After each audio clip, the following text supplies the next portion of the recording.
When I discovered my wife of 40 years had been slowly replacing our shared memories with a secret, comfortable future for herself, I did not confront her with the evidence. I simply went into my studio and began my final work. A piece of art that would tell the story of our life in light and color, with one final shadowed panel that would reveal the heartbreaking truth of its end. She believed she was curating my final days. She had no idea I was crafting a masterpiece that would become the beautiful, silent tombstone of her betrayal. Before I illuminate this story, please subscribe to the channel and tell me in the comments, what is more powerful, a memory you can see or a feeling you can never forget? My name is Oliver Beaumont, and at 68 years old, my life is a story told in pieces of colored glass. Here, in the heart of the French Quarter in New Orleans, my world is a dusty, sun-drenched studio filled with the sharp scent of solder and the patient, rhythmic scrape of a glass cutter. I am a stained glass artist, a man who has spent a lifetime turning brittle, fragile fragments into enduring stories of light and beauty.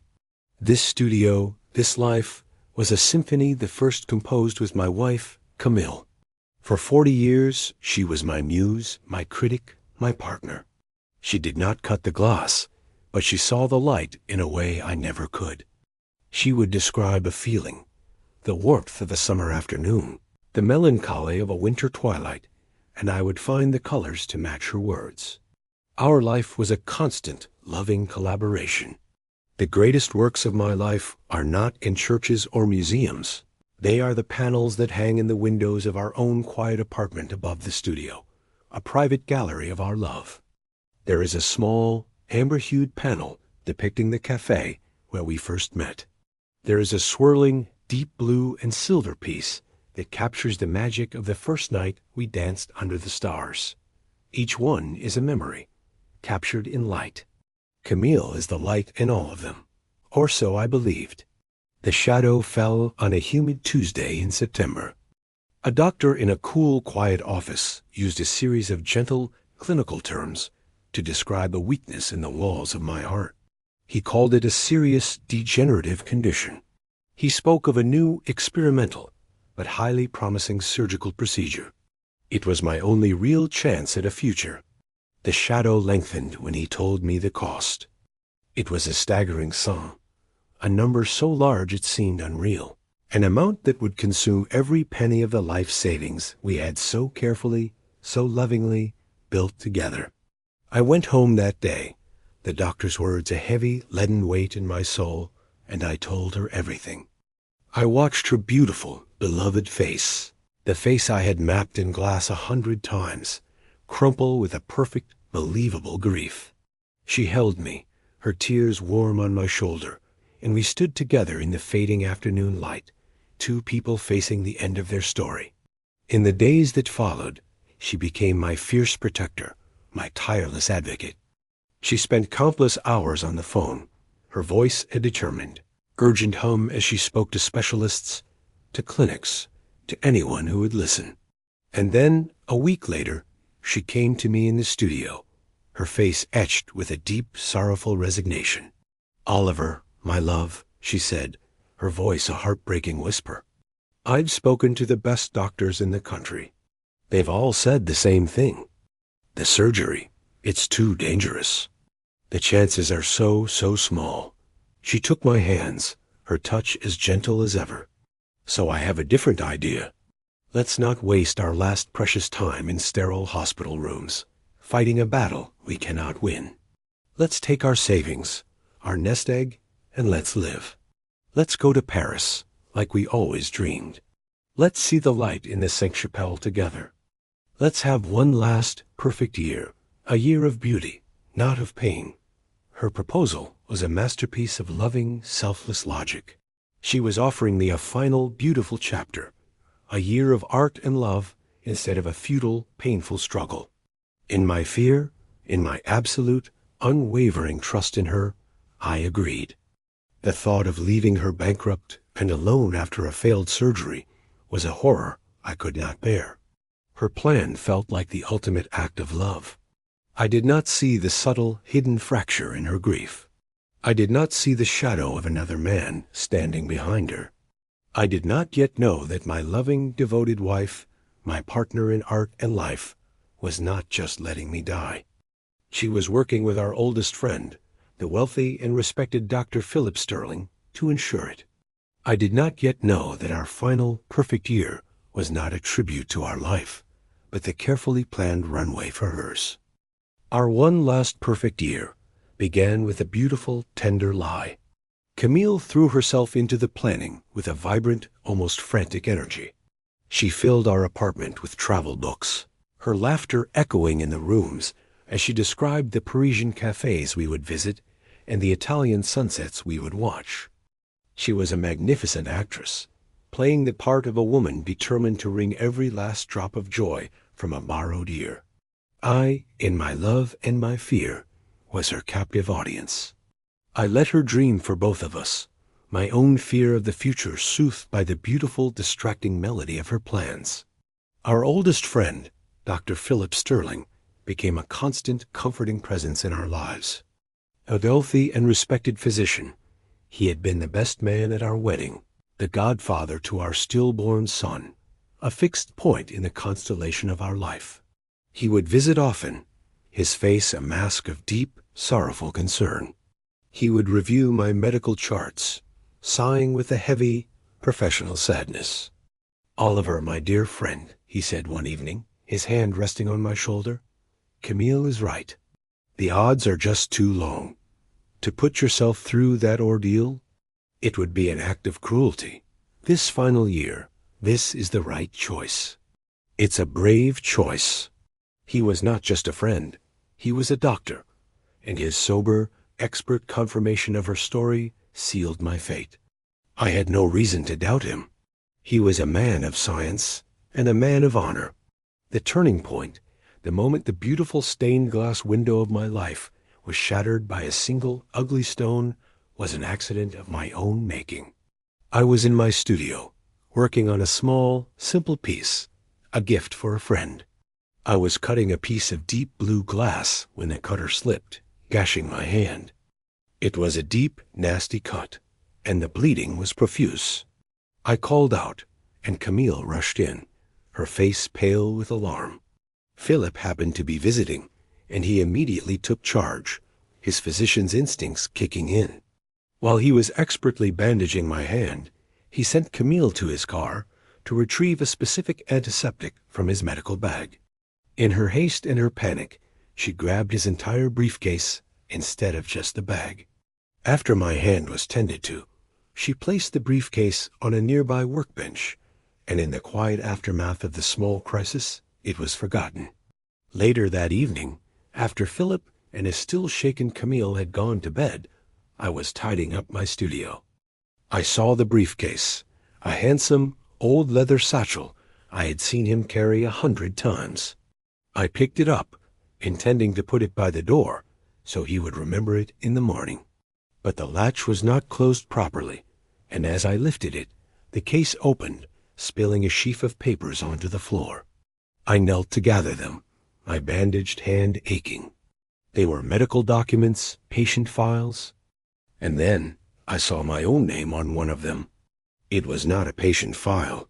It was a printed email correspondence, a long chain of messages between my wife, Camille, and my best friend, Philip.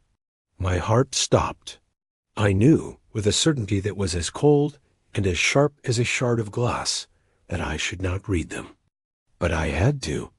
I sat on the dusty floor of my studio, under the single bare light bulb, and I read. The words were a quiet, methodical, and utterly devastating chronicle of a betrayal so profound it felt unreal. The emails detailed their long-running affair, a secret they had kept hidden for years. They detailed Philip's financial troubles, a series of bad investments that had left the wealthy doctor on the verge of ruin.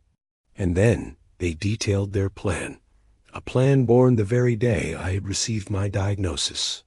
Philip had been the one to discover that the surgery was not covered by insurance. He had been the one to provide Camille with the names of the doctors she had called, doctors he knew would give a pessimistic, conservative prognosis. He had been the one to coach her on what to say, how to frame the choice as a loving, merciful act. And at the bottom of the last email, a message from Camille to Philip, sent just last week, was the final, brutal, and unforgivable truth. "He's agreed," she wrote. "He believes us. One more year, my love, and it will all be ours. We can finally have the life we deserve. The life they deserved, funded by my life savings, purchased with my life." I sat there for hours, the letters in my lap, the silence of the studio pressing in on me. The woman I had loved for 40 years, the woman whose laughter I had mapped in glass, was a stranger. My best friend, the man I had trusted with my life, was my executioner. My grief was a vast, empty, silent space. But in that space, a small, cold, and incredibly clear thought began to form. They thought I was a fragile artist, a man of light and color. They had forgotten that I was also a craftsman, a man who knew how to work with sharp edges, a man who knew how to cut a clean, straight, and unforgiving line. My plan began to form, a final masterpiece. It would be a story told in glass and light, a triptych, a 3-paneled window that would tell the story of our life. The first 2 panels would be a celebration of our love, a beautiful, sun-drenched lie. The 3rd panel, the final one, would be a quiet, shadowed, and devastating revelation of the truth. And I would make them sit and watch as I created it, piece by fragile, beautiful, and damning piece. Do you think a betrayal from a best friend is worse than a betrayal from a spouse? Let me know your thoughts in the comments, and hit the like button if you believe in the power of art to tell the truth. The morning after my discovery, I returned Philip's briefcase to him with a quiet, steady hand, making no mention of the papers I had found. I looked into the eyes of the man who had been my best friend, the man who was actively plotting my death, and I felt nothing but a vast, cold emptiness. The full scope of their betrayal was a landscape of pure, calculated cruelty. They had taken my deepest fear, my mortality, and had used it as a tool to manipulate me. They had taken my deepest love, my trust in them, and had turned it into a weapon. Their affair was not a simple act of passion. It was a long-running business partnership, and I was the asset they were preparing to liquidate. The immediate consequence was that I had to become the greatest actor of my life. I had to perform the role of a dying man, a man filled with a gentle, melancholy gratitude for his one last, perfect year. I had to watch my wife and my best friend, my 2 executioners, as they played their parts, their faces masks of loving, sorrowful concern, and I had to pretend to believe them. Every shared meal was a lie. Every comforting touch was a betrayal. Every conversation about our final adventure was a nail in the coffin they were building for me. My grief was real, but it was not for my own impending death. It was for the death of the woman I thought I had married, for the death of a friendship I had cherished for a lifetime. But in that grief, my plan became my sanctuary, my one point of lucid, cold, and beautiful purpose. I announced my final project to them a week later. I sat them both down in my studio, the place where the betrayal had been both plotted and revealed. "Before we go on our trip," I began, my voice a carefully crafted performance of gentle, artistic finality, "there is one last piece I must create. A triptych. A 3-paneled window that tells the story of our life together. Camille. It will be my masterpiece, my final word." Camille's eyes filled with genuine, sentimental tears. She saw it as the ultimate romantic gesture, a dying artist's final, beautiful tribute to his muse. She was moved. "Oh, Oliver," she whispered, "that's the most beautiful thing I have ever heard." Philip, ever the practical one, saw it differently, but he too approved. He saw it as the perfect therapeutic hobby to keep the dying man occupied, a harmless distraction while they finalized their real plans. They both encouraged me, offering their full support.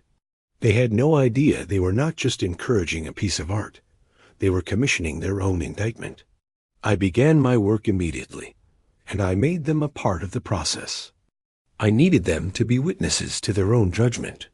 I started with the first panel, the café. It was a vision of our youth, a sun-drenched, amber-hued depiction of the small café where we had first met. I worked for weeks, cutting the pieces of amber, gold, and warm, honey-colored glass. I would ask Camille for details, for her memories of that day. "What color was the tablecloth, my love?" I would ask. "And was the flower in the vase a daisy or a carnation?" She would answer, her voice full of a fond, genuine nostalgia. She was so lost in the beauty of the memory, she was completely blind to the cold, calculating precision of my work. She was helping me build the beautiful, sunlit lie that would make the final, shadowed truth all the more devastating. My son, my one true legacy whom I never had, would have loved this part of the process. The second panel was the dance. It was a swirl of deep, midnight blues and brilliant, star-like silvers, a depiction of the night we had danced under the stars at our wedding. I made Philip a part of this panel's creation. "Philip, you were there," I would say, my voice full of a comradely warmth. "What was the name of that song the band played? The one that made Camille cry?" He would answer, reminiscing with a heavy, false sadness about the beautiful, perfect couple he had been so proud to call his friends. The hypocrisy was a physical thing, a foul taste in the back of my throat, but I swallowed it. I took his false memories, and I wove them into the fabric of my art. I was building my case against them not with accusations, but with their own beautiful, perjured testimony. The final piece of my preparation was a quiet, practical one. I took the letters, the damning email correspondence, and I made a series of high-resolution color photocopies. I then contacted my lawyer, a sharp, no-nonsense woman named Miss Albright. I told her the entire story. I showed her the letters. I explained my diagnosis, the real one and the false one Philip had fed me. The look on her face was one of cold, professional fury. She immediately made a call to the chief of surgery at the best hospital in the state, a personal friend of hers. I had an appointment for a real, unbiased second opinion the very next day. While I worked on the beautiful, sunlit panels of our past, Ms. Albright was quietly, methodically, preparing the legal framework for their future. A future that would be neither beautiful nor sunlit. They thought they were watching an artist create his final masterpiece. They had no idea they were watching a master craftsman build a beautiful, intricate, and inescapable prison of glass. When you are forced to confront a painful truth, is it better to do it with a loud, angry explosion or with a quiet, undeniable revelation? Let me know your thoughts in the comments. The visit to the new surgeon, arranged by my lawyer, Ms. Albright, was like stepping out of a dense, suffocating fog and into the clear, cold air of truth. Dr. Evans was a woman whose competence and honesty were as sharp and as clean as a surgical scalpel. She reviewed my charts, conducted her own tests, and then she sat me down in her office and looked me directly in the eye. "Mr. Beaumont," she said, her voice devoid of the sorrowful, pitying tones Philip had used, "your condition is serious, but it is not a death sentence. The procedure you were told about is not highly experimental. It has a 90% success rate in patients with your profile. It is a difficult surgery, with a long recovery, but to call it a guaranteed failure is not just pessimistic, it is a deliberate and egregious falsehood." The words were a confirmation of a truth I already knew, but hearing them from an unimpeachable medical authority was a profound and clarifying moment. My decision was made. Ms. Albright, armed with this new official diagnosis, began to move. "We have a case not just for medical malpractice against Dr. Sterling," she told me, her voice a low, angry hum, "but potentially for criminal conspiracy." But I held her back. "Not yet," I told her. "The legal case is our endgame. The first verdict must be a personal one. It must be delivered in glass." While Ms. Albright was quietly assembling the legal ammunition, I continued my work on the triptych, the slow, patient execution of my own sentence. I finished the first two panels, the sun-drenched cafe and the starlit dance. They were magnificent, the best work of my life, a heartbreakingly beautiful monument to a love that I now knew was a lie. I hung them in the tall, arched windows of my studio, and the light that streamed through them filled the dusty room with a warm, amber and blue glow. Camille and Philip would come and look at them, their faces full of a sad theatrical admiration. "Oh, Oliver," Camille would whisper, her hand on her heart. "It's like looking at our entire life." "It truly is a masterpiece, my friend," Philip would add, his voice thick with a false sincerity that was almost artistic in its perfection. They were so lost in the beauty of their own deception, so confident in my ignorance, that they never saw the cold, calculating precision in my eyes. They never questioned my sudden, intense interest in the darker end of the glass spectrum. They saw me ordering sheets of deep, bruised purples, blood reds, and cold, corpse-like grays, and they assumed it was for the shadowed background of a new sentimental piece. They had no idea I was gathering the palette for the final damning panel. The final piece of my preparation was to secure my own future. My life savings, the money they were counting on, was still sitting in our joint account. I had Miss Albright quietly, legally, and meticulously move every single penny. She created a new private trust in my name alone, a trust whose sole purpose was to fund my medical expenses. The money was now a fortress, inaccessible to anyone but me and the hospital. I then took my most valuable asset, my collection of antique stained glass from the early Tiffany and Lafarge studios. A collection worth a fortune in its own right, and I had it crated and moved to a secure climate-controlled storage facility. I left the studio, the house, the business, all in Camille's name. But the liquid assets, the money, and the true portable value of my life's work were now gone, spirited away in the dead of night. They would inherit a life, a house, a business, but they would inherit it without the fuel they needed to live the new, luxurious life they had planned. They would be left with the beautiful, empty shell of the life they had helped me build, a life they had so thoroughly despised. The day I began to work on the third and final panel of the triptych, I could feel a shift in the air. This was the beginning of the end. I had titled the first two panels. Now I etched the title for the third into a small, dark piece of glass. I called it The Doctor's Visit. Camille and Philip saw the title and assumed it was a tribute to our dear friend, a memorial to the man who was so graciously guiding us through this difficult time. They would watch with their proud proprietary smiles as I began to cut the first pieces of glass for their own. Indictment, a story of a secret, of a lie, and of a love that was not just dying, but that had in fact been murdered. Before the final act, a question for you. Please hit the like button if you believe that the most powerful truths are often the ones that are shown, not told. In the comments below, tell me, is it possible to truly forgive a betrayal that was designed to end your life? The creation of the third panel, The Doctor's Visit, was a slow, deliberate, and deeply painful act of transcription. I was no longer an artist creating from memory and emotion. I was a court stenographer, translating the cold, hard facts of their betrayal into the language of glass and light. I worked with a clinical, almost chilling precision. Camille and Philip, my two devoted, unsuspecting captors, continued their daily visits to the studio, watching the piece come together, their faces a perfect study in oblivious self-satisfaction.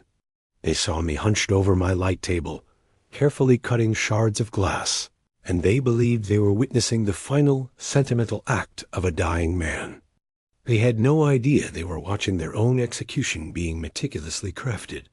The design for the final panel was not an abstract swirl of color like the others. It was a stark, narrative triptych within the triptych. On the left, I created a depiction of me and Philip in his study, a scene of two old friends in quiet consultation. I rendered his face, the face of the man I had known for 40 years, with a heartbreaking fidelity, but I used a cold gray glass for his eyes, giving them a flat, dead look that only I understood. In the center, a larger, more dramatic scene, was Camille on the telephone in our living room. Her face was turned away, a portrait of anonymity, but the posture, the elegant curve of her neck, was unmistakably hers. And around her, woven into the background, I began to solder in tiny, almost microscopic fragments of text, letters cut from a deep blood-red glass. They were direct quotes from the emails I had found. The words "too risky," "our new life," and "the money" were embedded in the design like hidden, venomous insects. To a casual observer, it was just an abstract pattern. To me, it was a confession. The scene on the right was the most brutal. It was a simple, stark depiction of a single withered rose, its petals a bruised, dying purple, lying on a pile of gold coins. It was a stark, ugly allegory for a love that had been sacrificed for money. Camille, in her arrogance, saw the panel and interpreted it through the lens of her own fabricated narrative.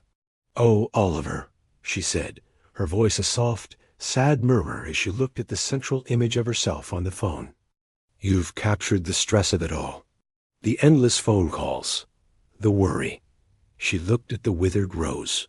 "And the final panel, it's so sad, the end of our beautiful life together." Her ability to see her own reflection in my art and to interpret it as a tribute to her own loving sacrifice was a masterpiece of self-deception. My plan was unfolding in the studio, but Ms. Albright was executing the legal endgame.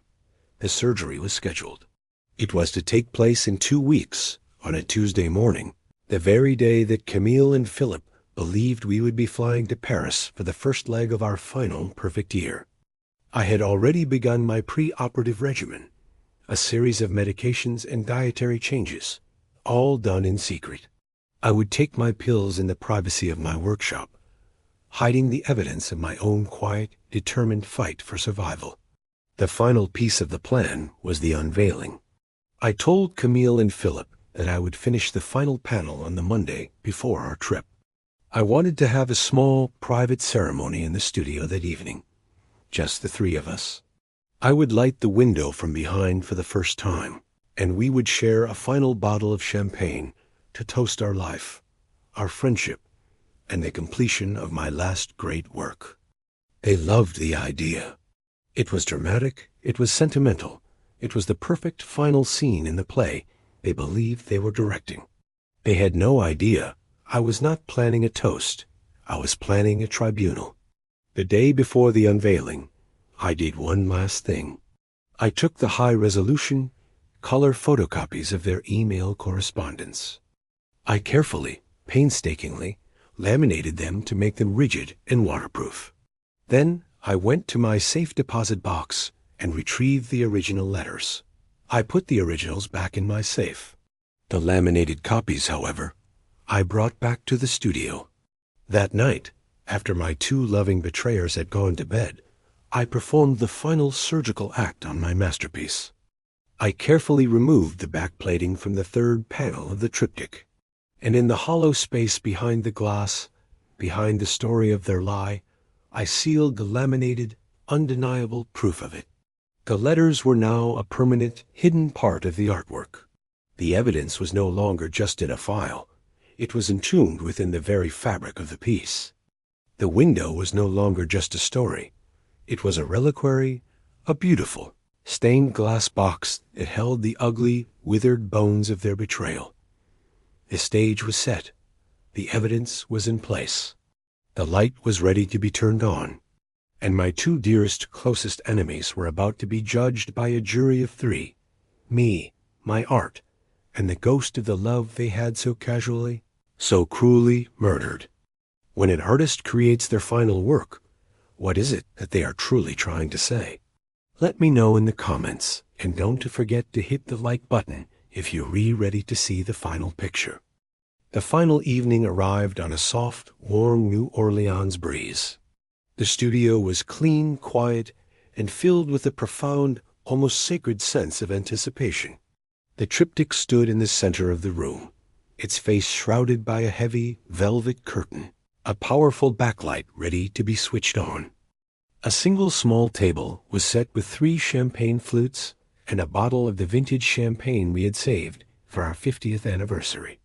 It was a perfect, intimate stage set for a final, heartbreaking performance. Camille and Philip arrived at twilight. They were dressed as if for a premiere, Camille in an elegant silk dress, Philip in a tailored jacket. Their faces were a perfect blend of celebratory excitement for our impending trip and a kind of gentle, sorrowful gravity for the final unveiling. They were actors who had completely disappeared into their roles. "Oliver, my love, are you ready?" Camille asked, her voice a soft, expectant whisper. "I can't wait to see it." "It's been an honor to watch you work, my friend," Philip added, his voice thick with a counterfeit emotion that was almost believable. "A true honor." I simply nodded, my own heart a slow, steady drumbeat of resolve. "Let's have a toast first," I said, my voice calm. "A toast to the past and to the future." I poured the champagne, the sound of the bubbling liquid the only noise in the quiet room. I handed them their glasses. We stood before the shrouded window. "To our life together, Camille," I said, looking directly into my wife's eyes. "To 50 years of memories." "To our life," she echoed, her eyes shining with what looked, to the world, like love. "And to friendship," I said, turning my gaze to Philip. "To a lifetime of unwavering trust." "To friendship," he replied, his own eyes meeting mine, a perfect, unblinking mask of loyalty. We drank. The champagne tasted like ashes in my mouth. Then I set my glass down. "And now," I said, "for the final piece." I walked to the switch on the wall. The room was cast into near darkness, the only light coming from the street lamps outside. "I call this triptych the Atlas of our love," I announced to the 2 shadows standing in the dark. "It is the story of our journey." I took a deep breath. "The first panel is the café where our journey began." I flipped the switch. The first panel blazed to life, a stunning, sun-drenched memory of our youth, its amber and gold light flooding the room with a warm, nostalgic glow. Camille let out a soft gasp of pure, genuine delight. "Oh, Oliver, it's perfect." "The second panel," I continued, my voice steady, "is the dance, the night our journey truly became one." I flipped the second switch.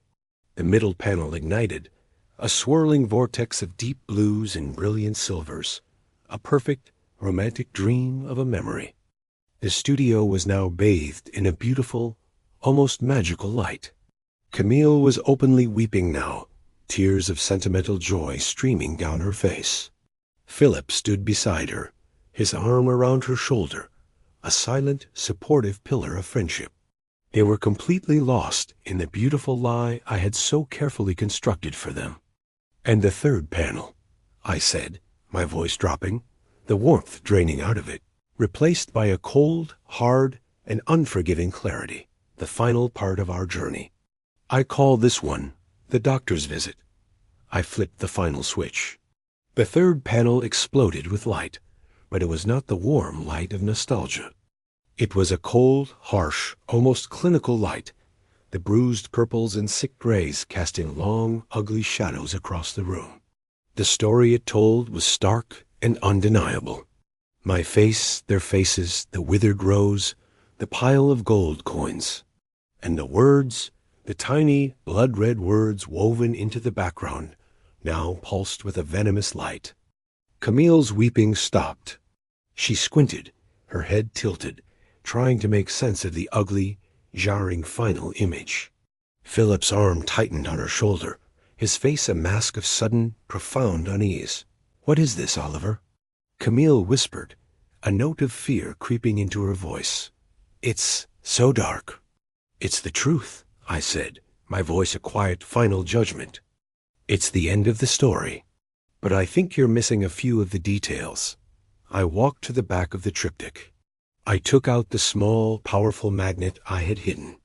I placed it on the back of the third panel. With a soft click, the hidden rear plate came loose. I set it aside. The laminated copies of their emails, which I had sealed inside, were now visible, illuminated from behind like gruesome textual X-rays. "I believe these belong to you," I said. I pulled the top letter out. It was Camille's final, damning email. I walked back to them, standing in the cold, ugly light of their own betrayal, and I handed it to her. She took it, her hands trembling. She looked down, and her face, in the light of her own lies, seemed to crumble into 1,000 tiny pieces. Philip stared at the letter in her hand, then at the back of the window, at the other letters still visible inside. The color drained from his face. The doctor, the man of science and logic, had just been presented with a piece of evidence he could not refute. He was not just a liar, he was a specimen, pinned and mounted in a beautiful, intricate, and inescapable prison of glass and light. Their perfect year, their perfect future, had just been shattered into 1,000,000 pieces. The silence that followed was the sound of 2 lives and 1 great love dying. When a person's true character is revealed, is it a moment of loud drama or quiet, devastating understanding? Hit the subscribe button if this story lit up your screen, and let me know in the comments. Camille's hand, the one holding the laminated letter, was shaking so violently the paper rattled with a dry, rustling sound, the only noise in the dead silent studio. Philip did not move, did not speak. He just stared at the triptych, at the beautiful, damning evidence. A man already tried, convicted, and sentenced in a courtroom of glass. It was Camille who broke the silence, her voice a strangled, pathetic whisper. "How?" she asked, not looking at me, but at the ghost of the life she had just lost. "The briefcase," I said, my voice devoid of any emotion. "You were careless." That single, simple word, careless, seemed to land with the weight of a physical blow. Their downfall had not been the result of some grand, complex investigation, but of a simple, stupid mistake. It was a truth that stripped them of any sense of tragic grandeur, leaving them with nothing but the sordid, pathetic reality of their own clumsiness. Camille began to sob, not the soft, sentimental tears she had shed for the first 2 panels, but the ugly, gasping sobs of a cornered animal. Philip finally found his voice, a low, defeated rasp. "What are you going to do, Oliver?" he asked, the question of a man already expecting the worst. I walked over to the telephone on my workbench. I did not say a word. I simply picked up the receiver and began to dial a number, the slow, deliberate clicks of the rotary dial echoing in the room. It was the number for the police. But before I could finish, I stopped. I held the receiver in my hand and looked at the woman who had been the heart of my life for 40 years. I saw not a monster, but a sad, broken, and deeply flawed human being.